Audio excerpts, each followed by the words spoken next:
Morning all of you. आज तारीख है 29 तारीख यानी 29 मई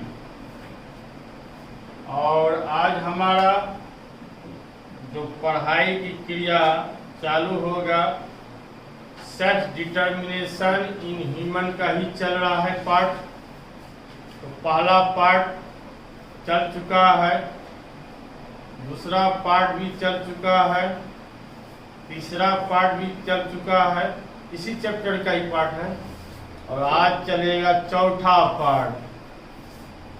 सेल्फ डिटर्मिनेशन इन ह्यूमन का ही यह सिस्टम है और इसमें हमने बताया था कि सेल्फ डिटर्मिनेशन का दो थ्योरी होता है। There are two theory of sex determination. पहला क्रोमोसोमल थ्योरी, दूसरा जेनिक बैलेंस थ्योरी। हमने तीनों पार्ट में यह वर्णन कर दिए हैं। क्रोमोसोमल थ्योरी तीनों पार्ट में मिल जाएगा, तीनों पार्ट में हमने बताया। आज चौथा पार्ट में चलेगा स्पेशल जेनिक बैलेंस थ्योरी। इसलिए चैनल जब निकाल के देखेंगे सब सीरियली मिलेगा। First part, second part, third part और आज चौथा पार्ट चलेगा। तो पहले हेडिंग लिख देते हैं, फिर आगे चर्चा करेंगे।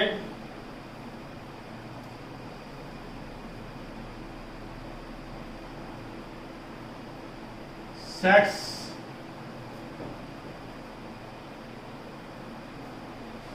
डिटर्मिनेशन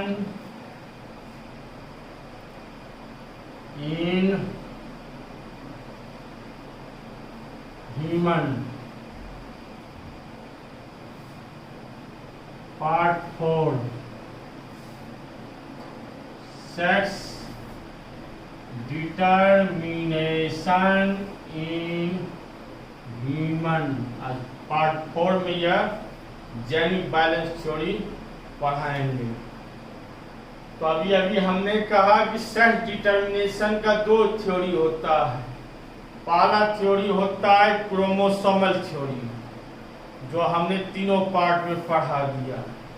आज स्पेशल पढ़ाएंगे जेनिक बैलेंस थ्योरी। तो क्रोइनी सेल्फ डिटर्मिनेशन का दो थ्योरी। आज दूसरा थ्योरी चलेगा, दूसरा नंबर जेनिक बैलेंस थ्योरी। अब जेनिक बैलेंस थ्योरी क्या है? आनुवांशिक संतुलन सिद्धांत। यह भी आई है, एग्जाम में पूछते रहता है शॉर्ट क्वेश्चन में। शॉर्ट क्वेश्चन में यह एग्जाम में पूछते रहता है और आज स्पेशल नॉलेज भी होगा। सारा सिस्टम बाय सिस्टम बता रहे हैं इसमें। तो सेल्फ डिटर्मिनेशन का कितने थ्योरी हुआ? दो थ्योरी। पहला क्रोमोसोमल थ्योरी और दूसरा जेनिक बैलेंस थ्योरी। तो आज स्पेशल जेनिक बैलेंस थ्योरी चलेगा। तीनों पार्ट में हमने क्रोमोसोमल थ्योरी का सिर्फ चर्चा की है। सारा सिस्टम बताए कि मेल और फीमेल का कैसे उत्पत्ति होता है, 46 क्रोमोसोम कैसे कैसे होता है, सारा सिस्टम बताते हुए आज स्पेशल अब नॉलेज होगा आनुवांशिक संतुलन सिद्धांत। जेनिक बैलेंस थ्योरी क्या है, आज स्पेशल इसका नॉलेज होगा।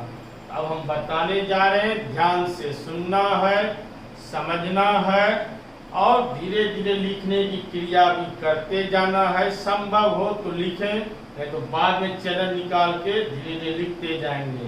पहले समझना जरूरी है। मैं हर क्लास में यही बोलता हूँ कि मेरा समझाने की क्रिया ज़्यादा होती है, लिखने की क्रिया कम होती है। ये जितना बात मैं बोलूँगा उतना बात मैं बोर्ड में नहीं लिखता। ऐसा बहुत व्यवहारिक चीज़ होता है। हर बात लिखित नहीं होता है, हर बात को लिखना जरूरी नहीं होता है, इसलिए समझना भी जरूरी होता है। इसलिए ध्यान से सुनेंगे, समझेंगे। तो पहले हम एक बार समझा देते हैं, इसके बाद फिर बोर्ड में लिखेंगे।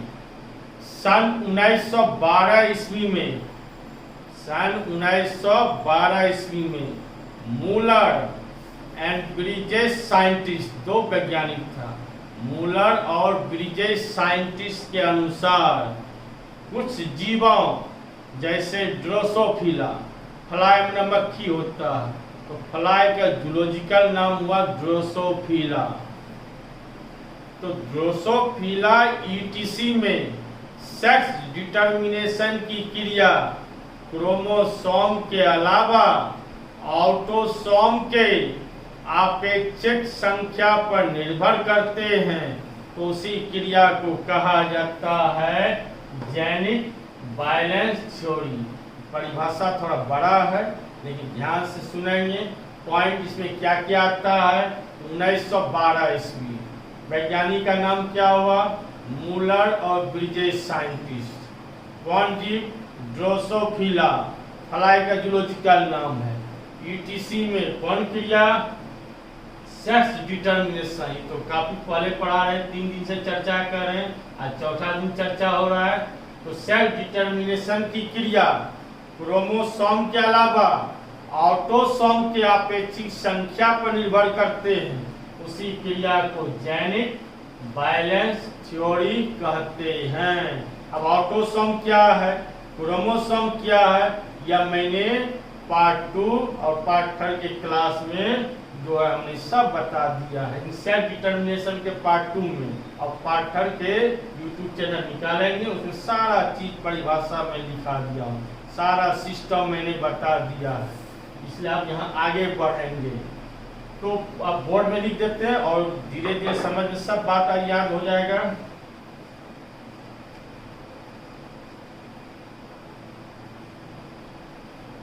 सन 1912 ईस्वी में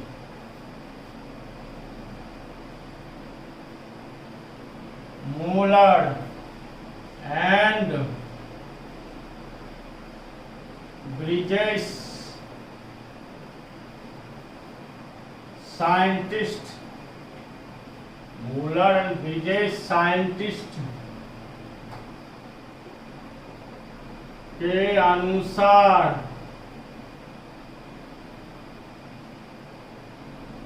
कुछ ब्रिजेस साइंटिस्ट के अनुसार कुछ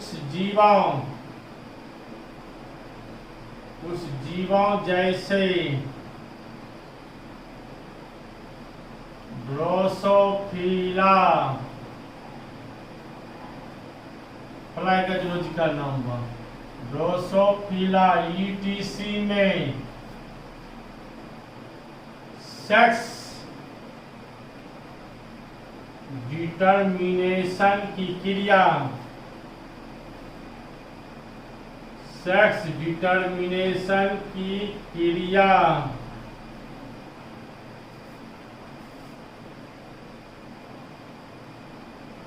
क्रोमोसोम के अलावा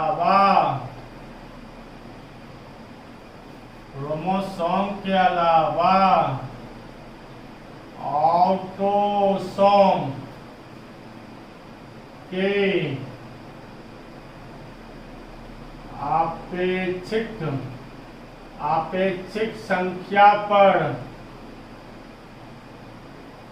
आपेक्षिक संख्या पर निर्भर करते हैं, तो उसे जेनिक बैलेंस थ्योरी कहते हैं। बराबर लिख रहे हैं, कुछ स्टूडेंट का शिकायत है, छोटा छोटा लिखते हैं, दिखाई नहीं पड़ता है, इसलिए कोशिश कर रहे हैं बड़ा बड़ा लिखने का। अब दिक्कत नहीं होना चाहिए, उम्मीद है। अगर दिक्कत होगा फिर मैसेज भेजेंगे, फिर उसके अनुसार और सुधार करेंगे। तो एक बार रिपीट कर देते हैं, कि कितना जेनिक बैलेंस थ्योरी कितना ईस्वी है, पॉइंट को गौर करना है। 1912 ईस्वी है। कौन वैज्ञानिक हुआ? मूलर और ब्रिजेश वैज्ञानिक हुआ। तो कुछ जीवों जैसे ड्रोसोफिला, फ्लाई सिंपल वर्ड हुआ, फ्लाई में मक्खी होता है, फ्लाई का जूलॉजिकल नाम हुआ ड्रोसोफिला।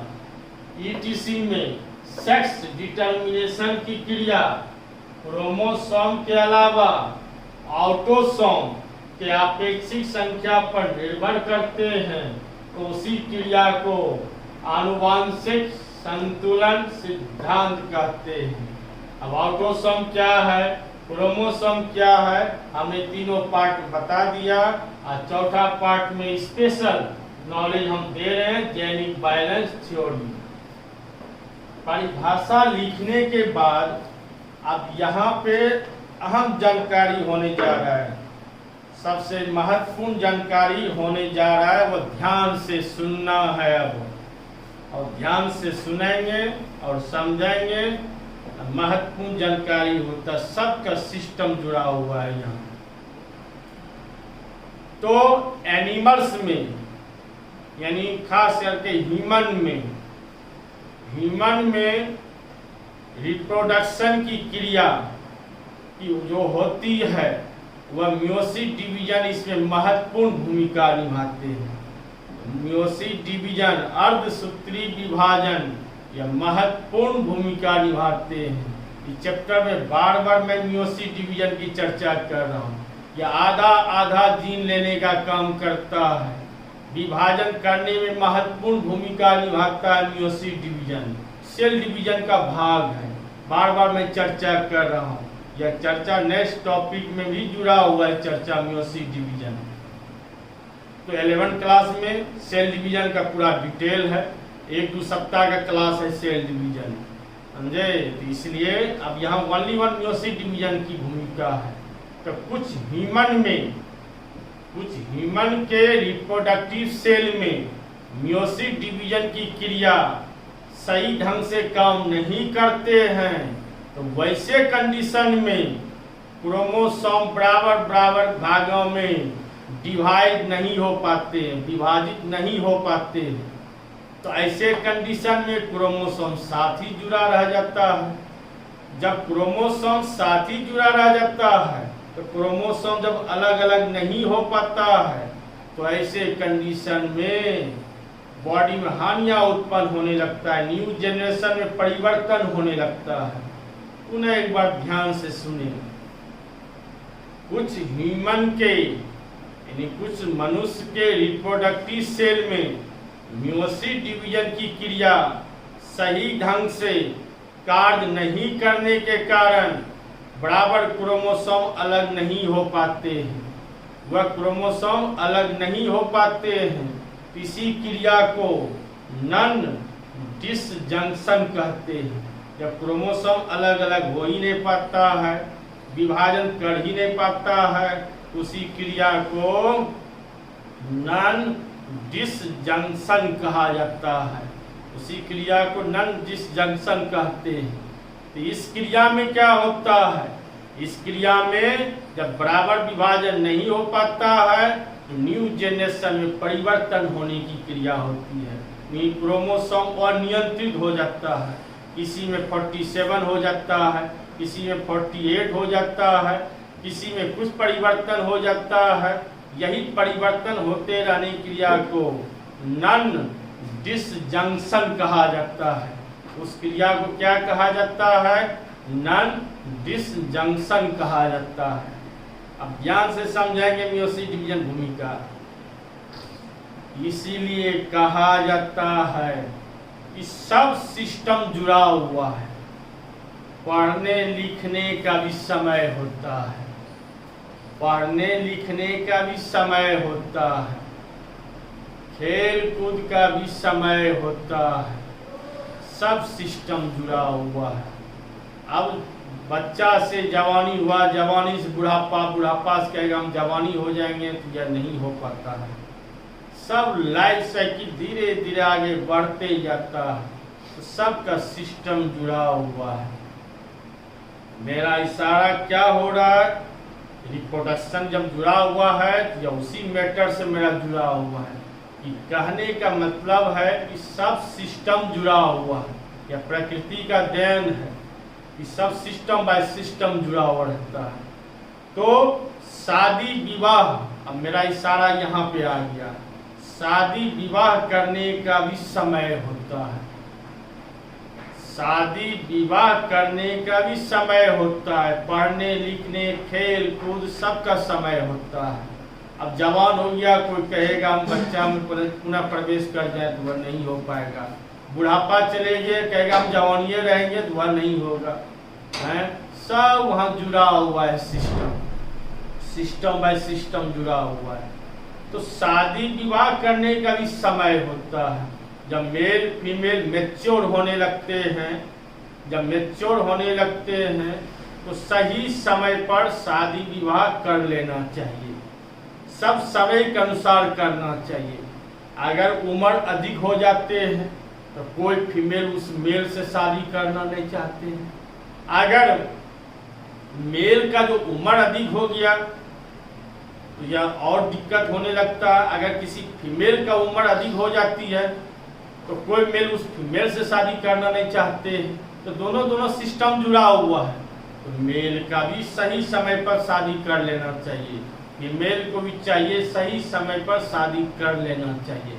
सब समय के अनुसार अगर शादी विवाह होता है तो लाइफ साइकिल बढ़िया होता है, लाइफ साइकिल आगे की ओर बढ़िया चलता है। तो इस क्रिया में होता क्या है, मेल का उतना बट नहीं लगा हुआ है, लेकिन जवानी का जो जवानी का स्टेज होता है, बुढ़ापा का जो बुढ़ापे का स्टेज होता है, सब सिस्टम जुड़ा हुआ है।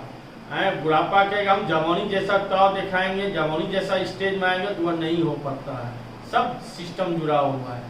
तो मेरा इशारा यही हुआ कि सब समय के अनुसार काम करना चाहिए, समय के अनुसार हर काम करना चाहिए।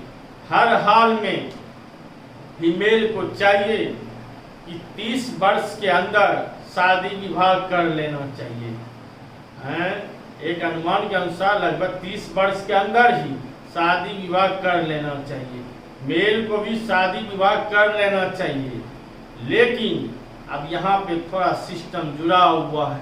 अब मैं इशारा आगे की ओर बढ़ता हूँ, ध्यान से सुनेंगे।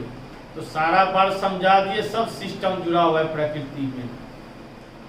क्योंकि अधिक उम्र होने पर सेल डिवीजन की क्रिया में प्रॉब्लम खड़ा होने लगता है। शरीर सही ढंग से विभाजन की रिप्रोडक्शन की क्रिया में विभाजन कर नहीं पाता है। तो वैसे कंडीशन में समय के अनुसार हर काम करना चाहिए, समय के अनुसार हर काम करने से ही बढ़िया होता है। तो मेल में तो किंतु परंतु उतना नहीं जुड़ा हुआ है, लेकिन फीमेल में यहाँ थोड़ा सा बट जुड़ा हुआ है। आगे चल के बताएंगे कितना उम्र क्या होना चाहिए, सब सिस्टम बताएंगे। तो ऐसे क्रिया में क्या होता है कि कुछ फीमेल में जो 35 वर्ष के बाद शादी करती है, कुछ फीमेल में 35 वर्ष के बाद जो शादी करती है उसमें मियोसिस डिवीजन की क्रिया सही ढंग से काम नहीं कर पाती है। जब मियोसिस डिवीजन सही ढंग से काम नहीं कर पाते हैं, विभाजन नहीं कर पाते हैं, तो वैसे कंडीशन में एक्स क्रोमोसोम जो फीमेल के बॉडी में पाया जाता है, एक्स क्रोमोसोम को अलग नहीं कर पाते हैं। जब एक्स क्रोमोसोम को अलग नहीं कर पाते हैं तो वैसे कंडीशन में ओ जीन प्रकट हो जाते हैं। बॉडी के अंदर आता ही है, लेकिन वह जो है क्या रिसेसिव रूप में रहता है और प्रभावी रूप में रहता है। तो ऐसे कंडीशन में ओ जीन प्रकट हो जाते हैं। वही ओ जीन जब मेल के साथ संपर्क करेंगे तो फिर कैसे कैसे कंडीशन खड़ा होते हैं उसको तो नक्शा के द्वारा समझाएंगे, सब हम फ्यूज करके सारा सिस्टम बताएंगे। तो बात समझ गए कि सबका सिस्टम जुड़ा हुआ है, इसलिए सही समय पर सब काम करना चाहिए। सब काम करते रहने से लाइफ साइकिल बढ़िया होता है। तो जेनिक बैलेंस थ्योरी में अब आगे लिखाते जाएंगे, सारा बार समझा दिए, क्या करना नहीं करना सारा सिस्टम जुड़ा दिए, बता दिए। तो यहाँ पे हमने अभी समझाया कि कुछ विमन के रिप्रोडक्टिव सेल में मियोसिस डिवीजन की क्रिया सही ढंग से नहीं होते हैं। अब बोर्ड में भी लिखाते जाते हैं, कुछ चार लाइन लिखा देते हैं, लिटरेचर है।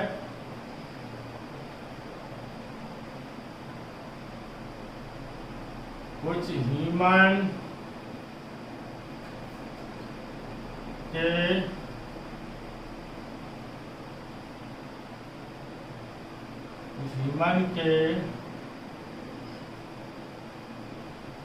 बॉडी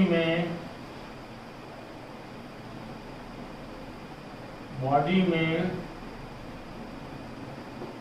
मियोसिस डिवीजन की क्रिया सही तरीके से कार्य नहीं करते हैं। यह क्रिया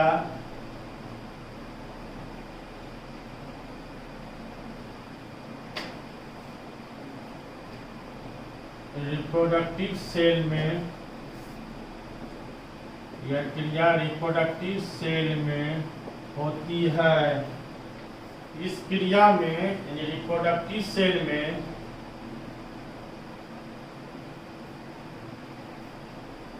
सब तोड़ के लिख रहे हैं, एकदम ध्यान से सुनना है। रिप्रोडक्टिव सेल में मियोसिस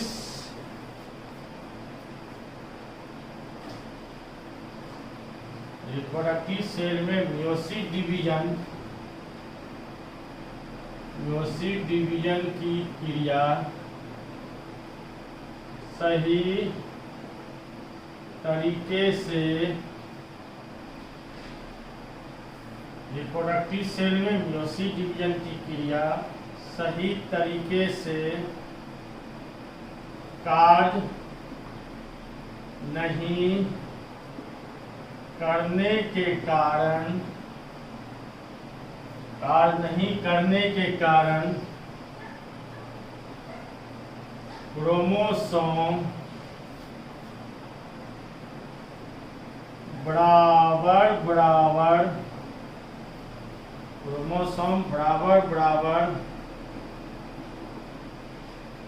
भागों में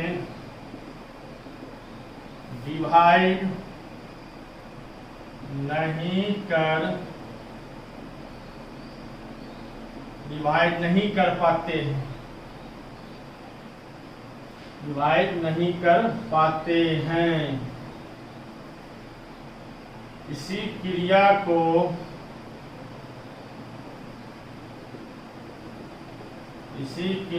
को नॉन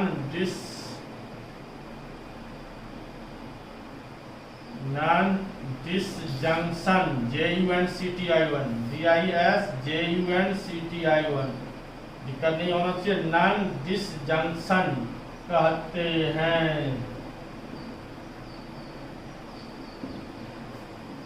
नॉन डिसजंक्शन किसको कहा गया कि क्रोमोसोम रिप्रोडक्टिव सेल में मियोसिस डिवीजन, मेन पॉइंट ध्यान दीजिए कि रिप्रोडक्टिव सेल में मियोसिस डिवीजन के सही ढंग से कार्य नहीं करने के कारण क्रोमोसोम क्या हो गया, बराबर भागों में विभाजित नहीं हो पाते हैं।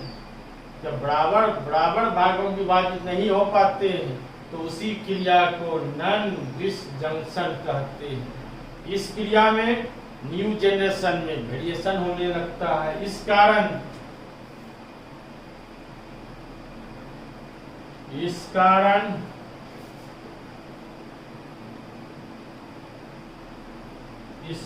न्यू जनरेशन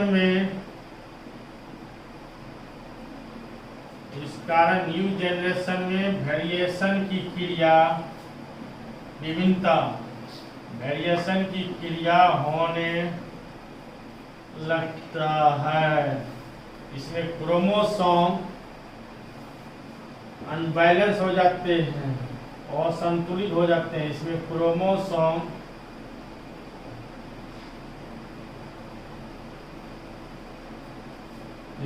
क्रोमोसोम अनबैलेंस, असंतुलित हो जाते हैं। अब इसको नक्शा के द्वारा समझाएंगे। अब इसको नक्शा के द्वारा समझाया जाएगा। सारा बात समझ में आ गया, अब इसको नक्शा बताएंगे। तो इतना उतारे।